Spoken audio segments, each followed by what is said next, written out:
Okay, hello everyone. My name is Zach. I work for the city of Iowa City. It's a big rowdy crowd here, so thanks for coming. I know this is an important topic, but it's not the most exciting thing in the world for people who don't know much about it. But the more you do know about it, it is like, oh, this is fascinating. So I'm just introducing Jonathan Durst. He is the superintendent of water here at the city of Iowa City. And he's just going to run through some information, and then we're just going to do more of a open house style, ask questions, ask for information, anything like that. So here's John. Good evening, everyone. So this is our lead reduction program open house. Hey, Ed, how are you doing? Ed's my predecessor before Kevin, so former water superintendent in the house.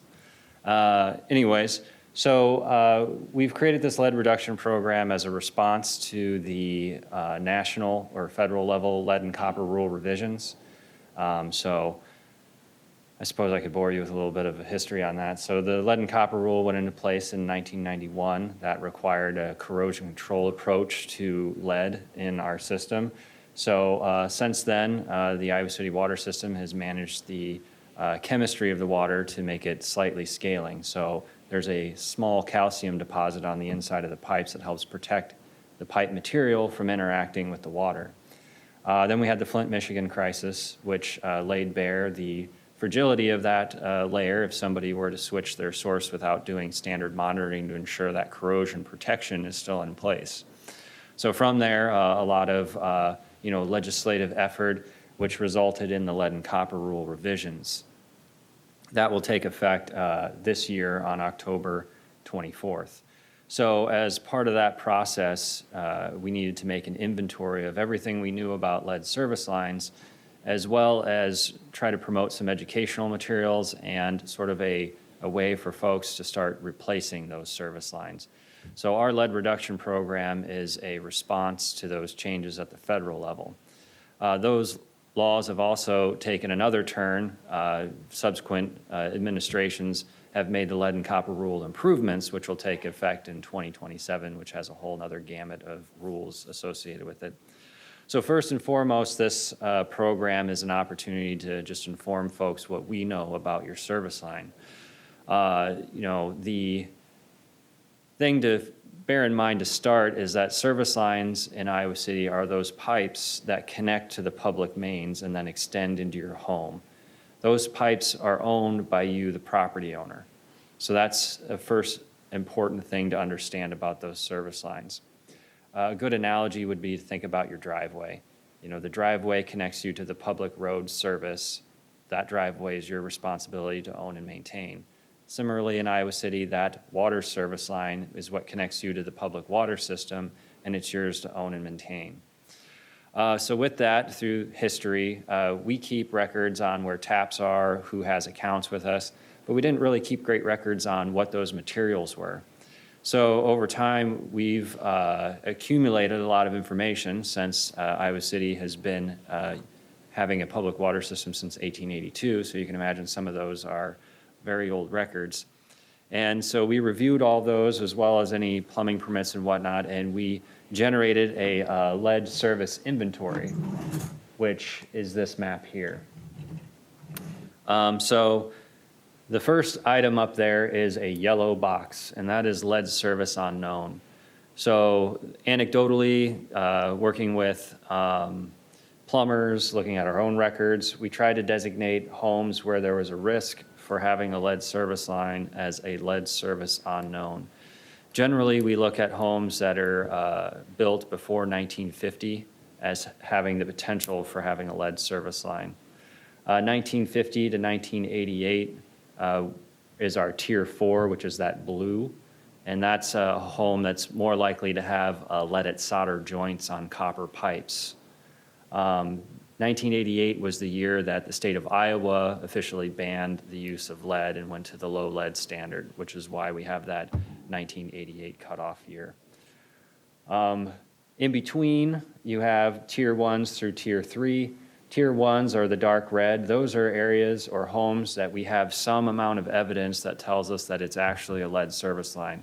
So at times, that's actually, just very unique cursive on a very old record that uses the word lead, or there was a break at some point and we were able to see what that service line was so we could verify that it's lead, or somebody did what's known as a water meter exchange and they were in the home and they were able to see what was coming in through the floor and identify that as lead.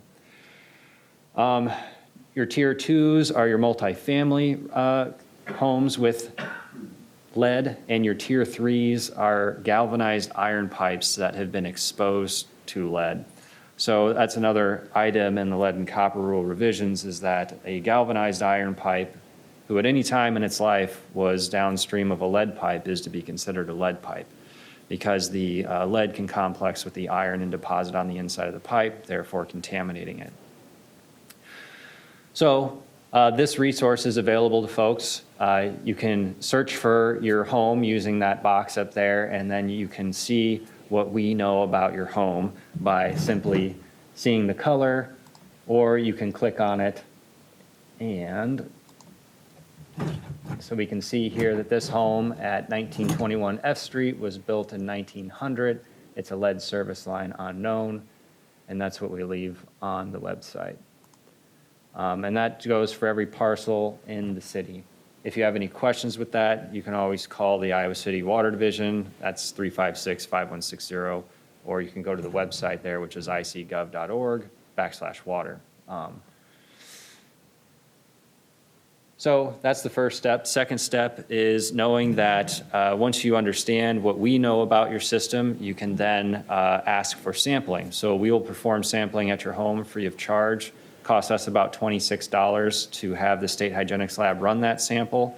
Lead sampling does require a stagnation time, which means that you can't use the water in your home for a period of time, so that we can then draw a sample to get sort of maximum accumulation of lead in the pipe before we take the sample. Those results typically take about a week to get back. There's also the University of Iowa Get the Lead Out project, which you can go online and register with them, and then they'll send you a sample bottle and do an analysis and send you the results on that. So you can start off by checking to see what we know, then you can get a sample to see what's in your water, and then from there you can move into assessing your risk and how much farther you want to go with this process. So that's where the remainder of the lead reduction program comes into play. And here on the icgov.org/water website, we have a number of resources here to better understand how that program works. So the lead reduction program eligibility document talks through this, that there's 3 main parts to this program. The first part was here on January 1st of 2024, we banned the repair of lead service lines. So believe it or not, there would be times, especially here in the winter, when somebody's service line to their home would break. As water is leaving that line, it's essentially being on-metered. We're not generating any revenue from it. It's a potential infiltration point for any contamination should we have large main breaks in the system. So we want those lines to be repaired expeditiously. So unfortunately, a service line will break, the property owner owns it. Most of the time, property owners aren't aware of that liability. We then go speak to the property owner and ask them to have that repaired within 72 hours, and that financial burden can be potentially up to $8,500 or more. So that's a big chunk for folks to take right off the bat, especially after you completely replace that service line. So we didn't take banning the repair of lead service lines lightly, but we know for a fact that a disturbed lead service line is going to cause high lead levels in your home. And it's going to stay that way for at least 6 months until that protective layer can build back up on the pipe. So we don't want people to be exposed to that. We don't want people to be in that situation and not have the resources available to them to make the right choice for their health. So that brings us to the second part, which is a third-party insurance program. This has been tried before with the city. This time we were able to move forward with it. And essentially we're partnering with Service Line Warranties of America. So we're allowing them to use some of our credibility with our city logo to then solicit their insurance programs to homeowners who want some amount of liability coverage for that service line. So their website has those available. So lots of links here. You just come in, you punch in your area code, maybe. Let me see. Sorry. And it'll give you the opportunities for insurance available in our area. So as you can see, we have exterior water service line coverage, sewer line coverage, and internal plumbing. That external water service line coverage at $6 or $675 a month, that's the premium. There's no deductible. For any qualifying event, there's an $8,500 maximum payout associated with that. The other benefit of it is it gives you a single number you can call to arrange to have somebody repair the line. So we very much want people to be able to go to the website, figure out the risk associated with their home, possibly get a sample drawn, and if they are in an older home, to have insurance on that service line just in case anything happens. It'll allow you to have the peace of mind knowing that if it does become disturbed and it is lead or if it is iron, you will have coverage to at least mitigate some of those liabilities for the costs associated with it. With that negotiation with the company, we also included sewer line coverage because sewer lines can break or have defects within them just as much as a water line. So that could be things like roots, or you could have Orangeburg that collapses on you, something that could cause your sewer service to no longer function. So they do offer that program as well. It's very similar to the water service line coverage in terms of its payouts and everything like that. The drainage part is something they don't solicit to directly via the mailers. That's something that's on their website. But I would have to say, if you have any very in-depth questions associated with these coverages, to definitely make sure you call the company here at this number and have a discussion with them. We've also encouraged folks to talk to their homeowner's insurance provider just in case they have a product that may suit you better. Again, these cover up to $8,500, but some homes may have very long service lines or unique service lines, so their liability may be above that $8,500 mark, and they may get a better insurance or at least more coverage via the homeowner's insurance provider. So let me pop back over a couple. There we are. And then the last part of the lead reduction program is a cost share. So because the city doesn't own the service lines, but we do have an obligation to help improve public health, and we know that these can be expensive, and maybe not everyone wants to wait for their service line to break so they can use the insurance, there is a cost share program. So that cost share in each of these buckets essentially allows for some amount of cost share not to exceed a certain value or 50%. So the first one is a lead service line replacement. So the first eligibility there is the residential service line has to be confirmed to be lead by one of the water division staff members. Once it's confirmed to be lead and the work is to be completed after this program went into effect, which was November 14th, 2023, and the reimbursement has been requested, we can go ahead and do that reimbursement. There's also a caveat in there about the Iowa City Housing Rehab Program. So if a person or a homeowner is income eligibility qualified, they may be able to have the other half of that covered by a grant from the Housing Rehab Program. So we have had at least one instance of that being the case for a homeowner. The total there is 50% of the cost not to exceed $5,000. We're not going to cover things like rebuilding retaining walls. It's basically essentially a surface restoration. So, we're not going to replant flower beds or redo fences and things. We'll cost share for everything like pavement, putting in the line, backfilling, raking and seeding over the top. The landscaping stuff gets really carried away. That's why we have to put some walls on there, else, next thing you know, we're putting in Bellagio fountains. So the lead service line replacement, it does have to be a full replacement. And so I think I have a graphic that can help me explain this. I'm trying to do everything here on the water website, so I'm only using the resources that everybody else has available to them. So this is a drawing of a typical water service line. The items in red are the items that are publicly owned. The items in blue are the items that are owned by the homeowner, which this little key down here hits that. So here is the tap on the public main. Then you have a length of line that's typically in the right-of-way, and it goes to what we call a service stop or a curb stop or a stop box, which is outside of the home.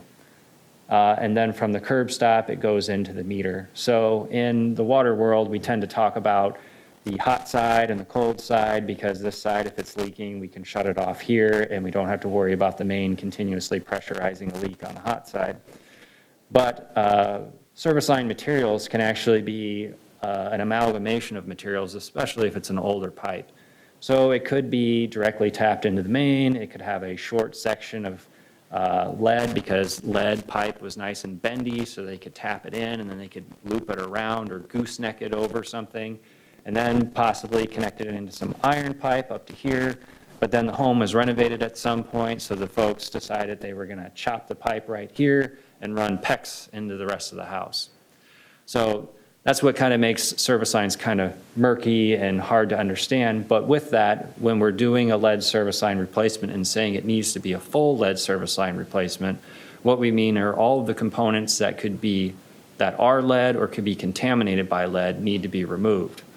Well, let's say that scenario I just said where they did a reno and they put PEX from this point in, well, the PEX can stay. The PEX won't be lead contaminated. But if everything upstream is galvanized iron with a lead gooseneck, all of that has to be replaced, and then if that's replaced, it qualifies as a full lead service line replacement. So not every home needs everything replaced. It could just be a portion.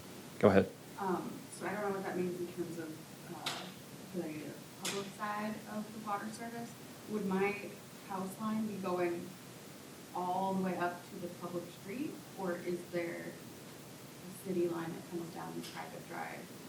Sometimes there is a public main on the private drive that the home is tapped into. Sometimes there's some old weird stuff where it's kind of a noodly mess all the way to the home. So we don't know unless we know the exact address, but if you would call into the water division, we can tell you what we know about how it's run. And just to clarify, the entire service line is private. The public main is the only thing owned by the city.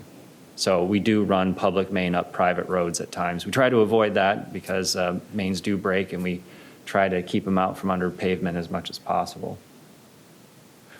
Okay. Get back over to the other thing. So that is the lead service line replacement cost share, 50% up to $5,000 for a full lead service line replacement, as long as we can verify that it's lead.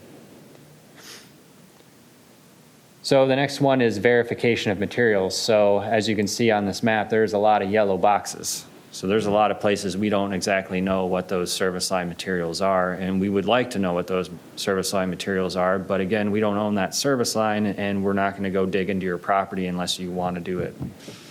And we're game if you want to. But so to give an opportunity for that, for folks to see that as maybe a benefit, they go on to there, they see it's a lead service unknown, they get a lead and copper sample done by us. They find that maybe it's slightly detectable, something like 3 parts per billion, so maybe there is some lead there, and they just want to know for sure what that line is. The best way to do it is just to dig it up and look at it. That's pretty much the only foolproof way you can know what that service line material is. Unless, of course, you're Superman, and then you can use X-ray vision, and then there will be a void because there's lead, right? Anyways. So this one is to allow us to, or allow you to hire a contractor to dig up that service line next to the curb stop. So the curb stop is that outside shutoff right here, and 2 feet to either side, so that we can make sure that there wasn't any of those strange renovation sort of things where they cut the pipe here and put something else. So we like to see 2 feet to either side so we can verify that there isn't lead just beyond a copper line or something like that. So we offer a cost share of 50% up to $3,000 for a verification dig. It shouldn't really cost that much. A lot of times they do what's known as vacuum excavating, so they can kind of loosen up the soil and essentially just vacuum it up with a giant shop vac sort of thing and get down to the line and see where it is. But sidewalks can be impacted. If there's any landscaping near the, right-of-way, that can be impacted as well. Just to clarify on right-of-way, that's the public space, and typically the right-of-way line is behind the sidewalk on either side of the road. So the right-of-way actually extends kind of to the back side of the sidewalk on either side of the road. So normally this occurs at the curb stop, which is typically what we like to have right behind the sidewalk, right in the right-of-way line, right behind the sidewalk. So it can impact the sidewalk doing that verification dig. So to be eligible for that verification dig, you basically, long and short, just need to be a lead service line on known parcel on our map, so a yellow box. And then the last item in the cost share is what we call faucets, fountains, and filters. So lead isn't limited to lead service lines, as I mentioned here at the beginning with the lead and copper rule. There's also leaded solder joints on pipes. So to kind of better understand that, there's some homes that are built maybe after 1988, but we would go do a lead and copper sample at their home, and lo and behold, there is detectable lead, because maybe the plumber who did that home used, the good stuff, the leaded solder, that flowed a lot easier. So they have a lot of leaded solder joints in the home. So there could still be lead in that home. So we don't want to leave anybody hanging. We want this to be very educational, and people understand that even though you may live in a newer home, there still could be the opportunity for a leaded fixture or a leaded solder connection somewhere in the home. Another good anecdotal story, we went to a home, they had a very nice new faucet in their kitchen, it was brass. We took a sample, and sure enough, it was high lead, and we found that the brass faucet was actually not a low lead fixture. So it was a very new home, very spacious, they had a lot of money to do these sorts of things, but even they had a leaded fixture that needed to be removed and replaced in order to lower their lead values. So lead kind of is everywhere, Lead was with us for quite a long time. The ban didn't go into effect until 1988. We had leaded fuels until, 1975. There's lead paint chips in people's homes. There's leaded contaminated soils. So with all that in mind, knowing that we want to get the lead service lines out as much as we can, we also want to make sure that others have an opportunity to protect themselves from lead should it exist. So we put in faucets, fountains, and filters. There is eligibilities associated with this. So for your faucets and drinking fountains, it's a limit of one. It's available to customers. We want to make sure that we target those that have homes built before 2014. And the reason for that is the administration at that time revamped the low lead standard in 2014. So any home built before 2014 would not adhere to today's low lead standard. And we have, again, some links here to EPA resources that allow folks to better understand what lead-free markings mean on different plumbing fixtures. So every one of them is going to have something different, but that's what we want to verify is being installed in those homes is a lead-free fixture, or lead-free as defined since 2014. A filtration system, we're targeting homes that are built prior to 1988. So that means they're very likely to have leaded solder. And these point-of-use filtration systems, like an RO unit or a carbon filter, can knock that lead down at the fixture used for their drinking or cooking water. And so again, we have point-of-use filters and reverse osmosis systems, and some links here again to resources from the EPA or the National Science Foundation regarding the type of filter or reverse osmosis system that you would like to use. Some folks said, well, if I use an RO, I'm going to end up using more water, and you guys are going to make more money off me. So we put on here the EPA reference to the WaterSense certification. So these are RO units that are efficient, so they don't reject as much water as other RO systems. The point we always like to make when it comes to a filtration system is filters get plugged, filters need maintenance. So if you commit to a filtration system in your home at any location, you will have to adhere to the requirements to change that filter out and keep it up to date to have that protection in place. So with those, the amount of reimbursement associated is back up here. So faucets, it's 50%, not to exceed 500, and drinking fountains and filtration systems, it's 50%, not to exceed 1,000. So the money is limited in this cost share. So we say that here, it's a first come, first serve. The city did sort of put some money into that to start through the American Rescue Plan. There was an opportunity to do that, so we seeded some money into it, and we'll try to pay for it with rates going forward. And then at the end of this document, we talk about public improvements. So there's going to be cases where we're going to come through and replace water main, and so what are we going to do in those instances? As our standard level of service currently, when we replace water main, we replace everything on the service line up to this curb stop. But if we find during a water main replacement project now that there is lead and this portion of the line going into the home is also lead, we'll have the contractor provide some line items for the replacement of that line, and we will be in communication with the homeowners prior to and during the project to say, okay, we've identified this being lead. You'll be on the hook for 50% of the cost to replace just this portion to the water meter. Do you want to do that or do you not want to do that? And hopefully folks do, and we can get those lines replaced. All right, that's a lot of information. It went through pretty quick. And there's a lot more to say, but I'm going to leave it at that and just generally answer questions. Go ahead. Do you have a schedule of what names are when? Just so you have an idea of your neighborhood? Yep. So, a nice, I guess, sad and also interesting fact is we have 280 miles of water main in the city, and not all water main is created equal. Some of it is in well, like right now, there's water main breaks here on Market Street. That's taking quite a few resources to repair. But I say that in that some of the water main is actually really old. The oldest water main in town right now was installed in 1883, which when I looked, that's before the Eiffel Tower was built. So that is over by the dorms at Burge Hall where the old water treatment plant is or was.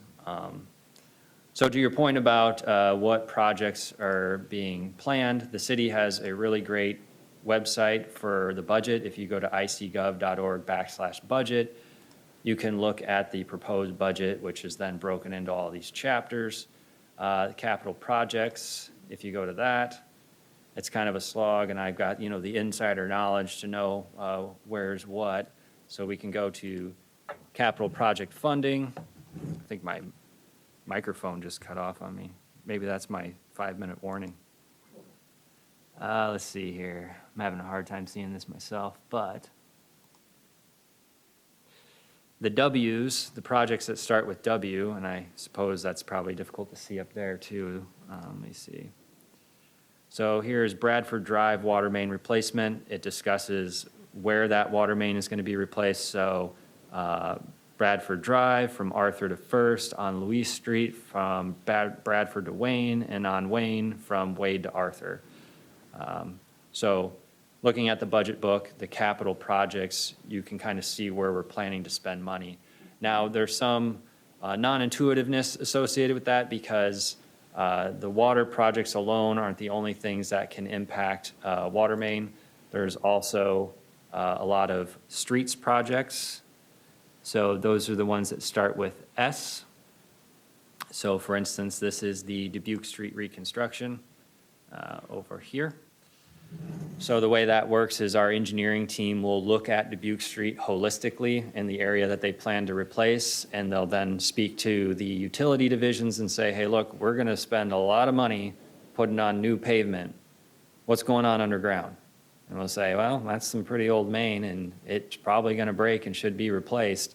So that will be included in those projects. So there is water main replacement most of the time associated with any street reconstruction project. So if you look at the S projects and there's a reconstruction, it more than likely, if it's, especially in an older section of town, going to include some water main replacement. But as you probably all are very well aware, capital projects take a lot of money. Like, for instance, this one's $3.73 million. And that's just Dubuque Street from Washington to Iowa Avenue. So it's not even that long of a stretch. In fact, we're in design for that one right now that I think about it. Yeah, it's one block, and it's $3.73 million. So it takes a lot of money to do those projects. So I like to say we do the best we can with the finite financial resources available to us. Any other questions? Shoot. So, is there a way to tell if you have lead solder joints in your house? We have solder joints in our house, copper pipes, solder joints. How would I know? There's, some of those 3M like lead tests that you could use to see if there's a lead hit on it. Even today's solder that's low lead does contain some amount of lead. So what I like to say is that just because you have leaded solder joints or even that you have a lead service line doesn't necessarily mean you have lead in your water. So a good opportunity is to just get the lead test to understand kind of where your risk is. So for instance, somebody could have a lead service unknown, they get the lead test and it says there wasn't any detectable lead. So they can say, okay, well, I have an older home. Maybe I'm going to do some sort of project in the future. I need to just be aware that if I do this or that, I could affect my plumbing and my pipes. We had a home who was in our sample routine for lead and copper sample every 3 years. We went there. We typically kind of have a little bit of an interview where we talk to them, like, has anything changed over the last 3 years? Have you been out of the country for a long time, or is your water stagnant? And this particular home, he's like, oh yeah, I had a leaking valve and I had that replaced. We're like, oh. So we grabbed a sample and sure enough, it was above the action level for lead because it just disturbed that one small section of pipe in his home. So that's why, understanding the risk and what's there can then inform your future decisions on what you're doing with your plumbing. But having lead solder or having a lead pipe doesn't necessarily mean you have lead in your water. It just means you're at risk for having lead in your water should you change something or modify the chemistry of your water, like by putting in a home softening unit. Go ahead. So if the main is lead, and then you replace the service line, you mentioned you disturb certain parts of the line that could have some lead, right? Mm. What would be the time period for letting that, clear out or settle down, or clear up or whatever? So, for example, I live on the north side, on Church Street, and so probably have lead main and probably lead going into the house. So if I replace the service line that's attached to a lead main, will that then disturb the main enough of a connection point where the service line needs to be? Yeah, the mains themselves are iron or PVC. Some of the older ones, like the 1883, have what's known as a leaded bell connection. So the bell and spigot joint typically has a big lead ring in it as a seal, but that's not contacting the water. So just to be clear, the main isn't made of lead. The lead is typically the small diameter service line that extends to the home. As far as how long a disturbed lead service line needs to reacclimate to the chemistry and have that corrosion inhibiting layer deposited on it, it's typically about 6 months it takes for that to build back up. But with that, it's another good point. I'm glad you brought it up. Here on the website, we have our lead frequently asked questions. So it goes into what the tiers mean, how does lead get into my drinking water, other places to look. but then how can I minimize the amount of lead in my drinking water? So one of the most powerful things to do is just allow your line to flush. So you turn your water on in the morning, and before you put a pot under it or a cup, you just let the water run for a while. That gets the water moving, it flushes out the line, because lead takes time to get in the water if it's going to get in the water. So if you flush it through, you can actually get a lot of that out. Another item there is to, I think we have it in here, have your water checked for lead. But we also talk about your faucets. So on your faucets, yeah, there we are. The faucets themselves have those little screens on them. So if you look underneath, it's kind of got those mesh. Those are called aerators. So as the water goes through it, it kind of has to take that tortuous path so air can get into it. And people like a little bit of air in their water. It makes it taste better for them. But those little screens can also act as like a filter. So let's say you did have something changed in your plumbing in your home, like a section was cut out and something else was put in, and maybe some of those, little copper fines or anything there got flushed through the line. Well, they get trapped on those screens. So if you pull that end off of your faucet and just tap it out or rinse it out, you can get a lot of that out of there. And there's been more than one instance where folks doing lead and copper sampling go back, they pull the screen off, and sure enough, there's just chunks of stuff in there. They clean it out really well, they put it back on, they let the water stagnate, they take another sample, and there's no lead. So there are things, even if you do have lead in the home, that you can do to minimize the exposure to lead simply by allowing the faucet to run for a little bit. In the green jacket. Thank you for all the resources, we look at some of the online items and the audio lecture. The UI site that you mentioned, we talked it last week, and the same thing has been posted as a separate, it says they're not, there's nothing, right? Oh, So okay. they're saying you could put your name in and then send one, so if we wanted to get tested, we could talk with you about it. Correct, yep. We will schedule an appointment with you. You'll have the opportunity to take the sample yourself, or we can come and take the sample.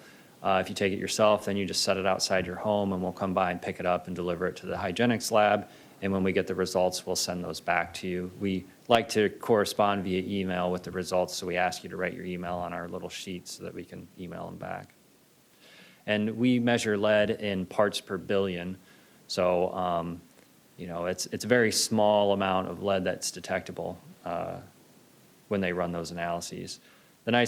The university program, the professor who's working in that, we spoke to them early on and we're like, hey, yeah, we'd definitely like to partner with you, but it sounds like maybe we overtaxed them a little bit with our advertising of their program. So I'm sure they'll ramp it up because they're doing some interesting stuff, and I'll nerd out a little bit, but lead from different sources can have other metals associated with it. So they can kind of create a probability matrix based on the amount of tin they're seeing or molybdenum, and then figure out like, okay, so there was lead in this line, and based on all the other metals that we saw in the sample, it's likely that you have a lead service line, or it's likely that you have lead solder. So it's pretty cool. So we were very fortunate to be able to partner with them on some level.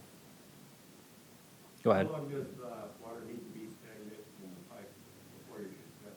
Yep, we go for 6 to 8 hours. Oh, So most of the time is we say, you go to sleep, don't use any water. When you wake up, it's a first draw 1 liter sample. The new lead and copper rule revisions are changing the sampling protocol, so it's the 5th liter. So on the University of Iowa website, they have a nice video that talks about how to, take the 1st liter, because we still want to see that, and then you dump out the 2nd, 3rd, and 4th liter, and then you take the 5th liter. And the reason for these liters is because back to this, sorry, I guess I keep looking right here. So back to this service line, you can imagine from your meter to wherever your faucet is could be quite a bit of plumbing. So you take that 1st liter, you're probably getting the copper pipes with the lead solder. If you take the 5th liter, then hopefully the water that was in this part of the line has made it into the home as well, and you can see what's in there. So that's. and what about an upstairs versus a downstairs, or should you test both places? We typically try to find a line that, one, doesn't have a softening unit attached to it or any other tertiary treatment system in the home, and that's close to where the water comes into the house and is used for drinking water. So a lot of times it's kitchen faucet is pretty close, and that's the one we use because it's for cooking and drinking.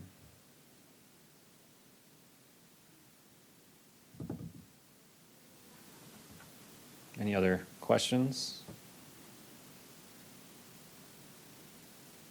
Go ahead. There was a stop box between Maine and Allen. Yes, well, yes.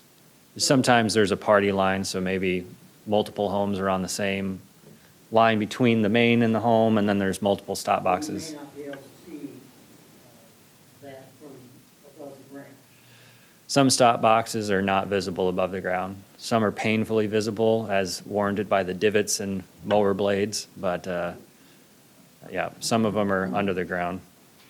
They kind of look like those little mushroom lids. Yeah, And- I've seen the ones that are exposed on the entrance. Yeah. And we call them a box, but it's actually just a tube. And that tube has a little rod in it that extends down to the valve. And Has a special reach. exactly, and it just closes the valve. It's a little valve under there that has a little tube that extends up to the surface. Go ahead. Our inlet, the pipe coming into the water meter in our basement, that is copper. It's safe to assume that's copper clear to the stop box? It's not safe to assume. We've had, some property owners call in and say, you've categorized me as this, but I know I did this at some point. And then we say, okay, but did they actually go all the way to the main? Because we don't have a right-of-way excavation permit that shows that some portion of the road was removed to get to the main. So maybe they just went to the stop box. So it's always good not to assume, which is why we have so many lead service unknowns, because it's in our interest to default to the most conservative method of identification. So if we don't know, we're just going to say we don't know, and it could possibly be lead. Go ahead. Does the city have a list of approved or recommended contractors for doing this type of work? We do have a list of contractors that we provide to homeowners when they have like a service line break. We don't, recommend any one in particular, but there's individuals who do the work. We also have recently started telling folks they can call that insurance number and just say, hey, I'm not insured with you, but I was hoping you could help me figure out a good contractor to do this work. So. But if you'd like that list, just call the water division and we can send one to you. And I'll probably take a note and just post it on the website. Go ahead. I don't know Oh. if I have an answer to this. I know there's a lot of variation in homes and distances and all of that. Do you have any sort of estimated price range of what it could be, low end, high end? Oh, yeah. If you have to replace, what would you replace? Yeah, so we've seen like a full replacement cost, because portions of it are already something that isn't lead or lead contaminated, as low as a couple $1,000. And we've seen as high as $30,000. I think the last AWWA Journal article I saw that had a national survey sort of breakdown put the average cost for a full lead service line replacement at about $12,000. But prices do vary, and again, that's one of the points I try to make for the insurance program is if you have that insurance, they've already negotiated prices with a list of contractors who are in their network. So when you have to file that claim, they've already negotiated the costs. You don't have to worry about getting bids. They just get a contractor out there to replace your line. So if I haven't said it before, I think you should get the insurance if you have an older home. Go ahead. Yeah, our home is something like 67 years old, and when I called my home insurance provider about this topic, I was told since it's over 50, they would cap the insurance they could provide at something like $2,500 max. Oh, wow. And they also said the SWLA program is quite good and recommended it, but I've always had a suspicion, I do not know this, that there's a depression leading from where our stop box is towards the house, and it looks like cement on the sidewalk has been replaced over that. And so I'm wondering if that is all, it's not reflected on our purchase agreement that I know of. I'm wondering if there's already been work done there, and since it's the homeowner's responsibility, would the city have any record of that? We might. So if you call into our office and let us know your address, we have this, looks like an old-timey card catalog with all the tap cards, and we can see if we have any record of that in our system. Sometimes when all of the work is occurring on private property, maybe we aren't made aware of what's going on. But most of the time we are, and the plumbers and excavators are pretty good at keeping us in the know. In fact, a lot of times they catch themselves and call us, so. So call in and let us know the address, and we can see if we have any records for you. The water division? Yep, at 356-5160. It's interesting you brought up the insurance. I just coincidentally, about the same time, we got information from the city about this program. I got a thing in the mail from American Water Resources, which is also an insurance company, you know, explaining pretty much what you've already explained, but it's different insurance company than what you recommended, and it appears to be a lot cheaper.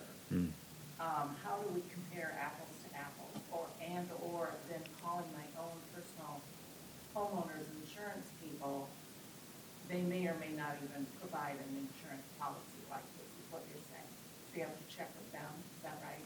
Yeah, insurance is quite the rat's nest of deep questions. So if we go there first, they go, oh, you'll have to hire somebody separate, then our choice would be between American Water and SWLA.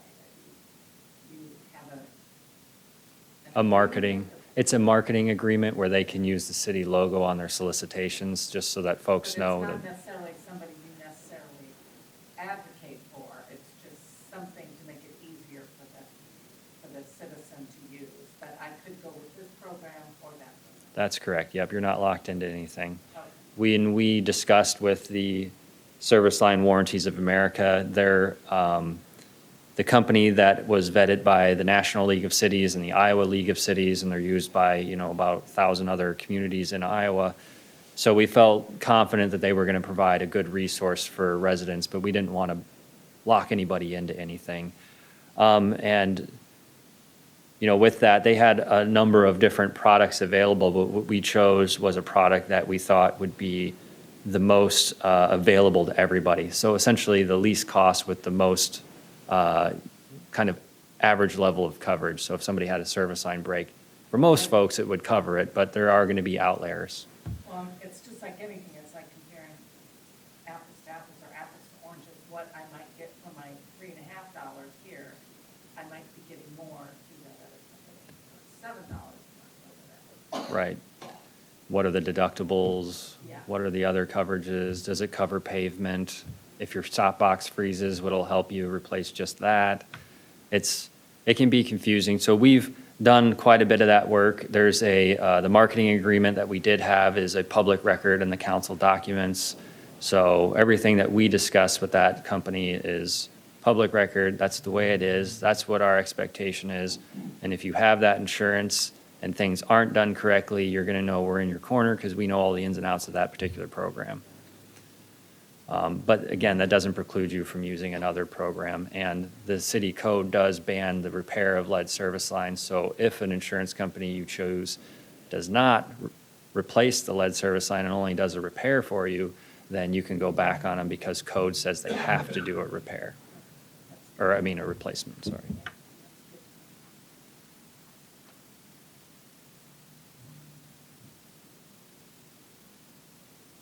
Yep.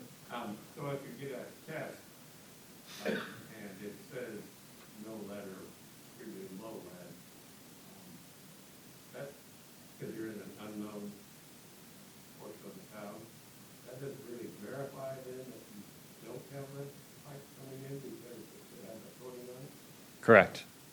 Okay, so you can't really change the designation based on that. That's correct. We wouldn't change designation based on a lead sample result.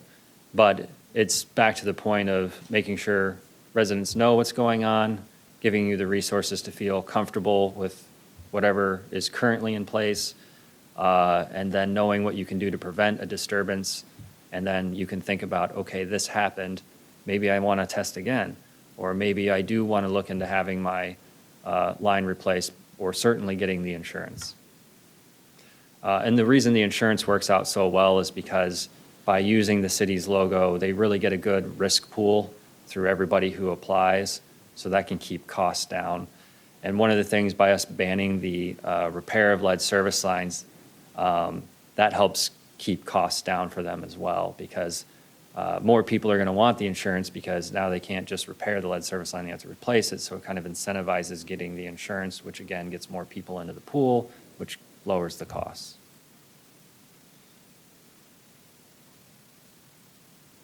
Go ahead. I'm curious, how many lead tests have you done over the past 12 months or so? Probably 100 or more. About how many are coming back?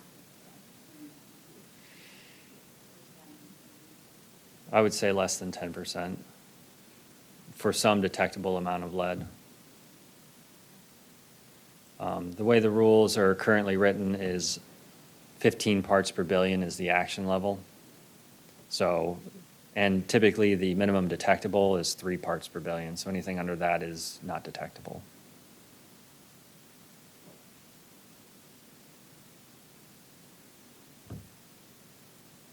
Any other questions?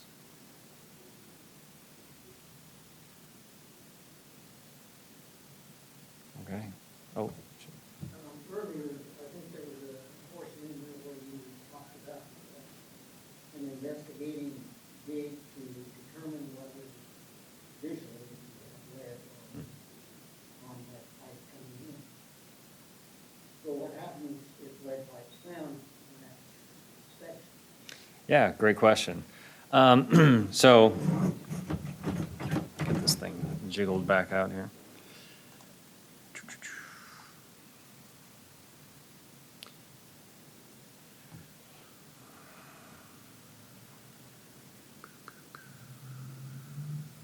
Oh, there we go. So what we allow for is if you do a verification dig down, you find it's lead, you want it to replace it, you can stack the lead service line replacement cost share with the verification dig cost share and get a total of 50% not to exceed $8,000 in reimbursement. We have way more lead service line unknowns than we do known leads, so it's kind of a way to help incentivize people to say, you know what, there's no real risk to me. I'm going to do this. Maybe I'll spend, $1,000 to have the verification dig. And if it does turn out to be lead and I want to replace it, well, I can stack the other program on top of it and possibly get an $8,000 reimbursement if the cost is $16,000 total or more. So if you Oh. have the insurance at that time, The insurance will only kick in for a qualifying event. So if you had a break on your line and the insurance gets someone out there to fix it and that person charges you $12,000 to fix it, well, the insurance is going to cover $8,500. And we verified it was a lead service line and a full lead service line replacement was completed. So there's $3,500 left that the insurance didn't cover. We will 50% cost share that with you for a lead service line replacement. So we'll cut that $3,500 in half to $1,750. We'll pay $1,750, you'll pay $1,750, and your $12,000 repair will cost you $1,750. We do ask for paid receipts and the reimbursement, and I should point that out while I'm here, is on the website, we have the reimbursement form. And we've set this form up to be, what do you want to call it, adaptive. So when you answer the questions, certain areas will open up or close depending on how you're answering the questions. So we have a lot of the caveats up here. It's intended to be submitted by the person who is seeking reimbursement. Your reimbursement will generate a 1099 miss from the city, so it may be considered taxable income for you. You'll have to check with your tax professional on that. So maybe you're talking to the contractor and you say, you know what, I'm going to pay you and you can get the reimbursement so I don't have to worry about the tax implications. Funding is limited. Some of it's residency-based, like the ARPA money. Somebody who lives in University Heights may not be eligible for that particular money. It can take us some time to fully process this, but then down here, when you select what you're asking for, like this lead service line, we say, okay, what's your expected amount? Drop here, and the invoices must contain sufficient information for us to understand what we're reimbursing, and we also would like to have the paid receipt. So you would submit this after you have an invoice from all of the work done? Right, and the paid receipt. So, Repeat one more- sorry. Can you repeat one more time how to build the tax application? oh, right, yep. So if you're concerned with the reportable income tax implication, then you can simply just pay the contractor, and the contractor can apply for the reimbursement instead of you. You pay the contractor or not? Yes, yep. Will the contractor do that? It depends on the contractor. My other question was, if you do the verification, you said they dig on both sides of the stop. Yep. Because I think my stop is like 2 feet from my house. That could I be. have a pad, I'm on a cement pad. Mhm. So I'm just curious. Yeah, they would go down on the curb stop and check the line on either side. So even if it was close to the home, they would check there, if they could get there. If it's close enough, they could just walk inside and look, apparently, so.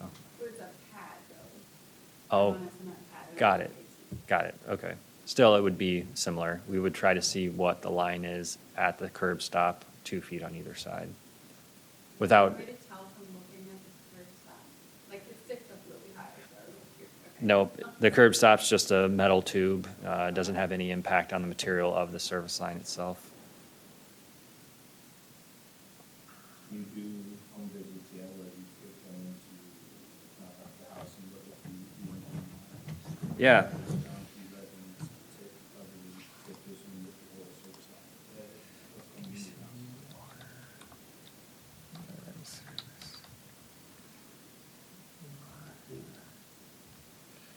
I think I'm just going to use DC Waters because I haven't gotten around to making my own yet, but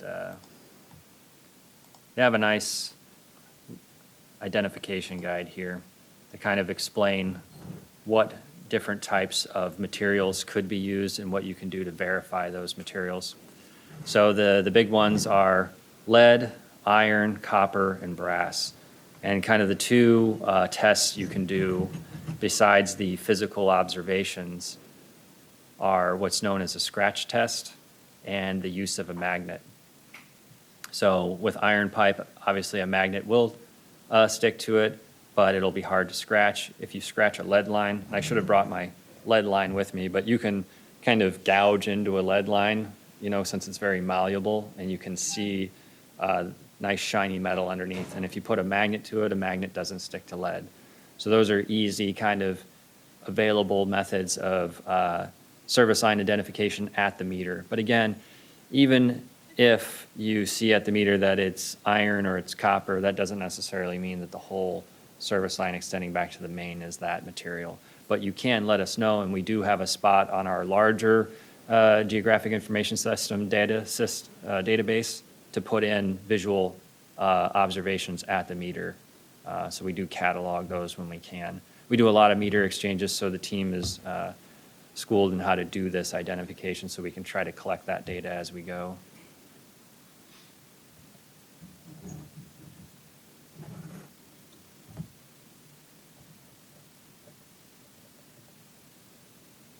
Any other questions?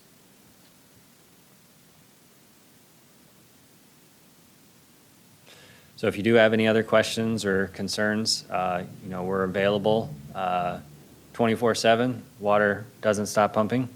There's always somebody there. They may ask you to call back during normal working hours where someone else can help you, but we're always available to answer questions at the 5160 number. The after-hours operator obviously is doing quite a bit, so that's the ones that may ask you to call back during normal working hours. Sorry, what was the number again? Our main line is 319-356-5160, and if you ever have a water emergency, it's 319-356-5166.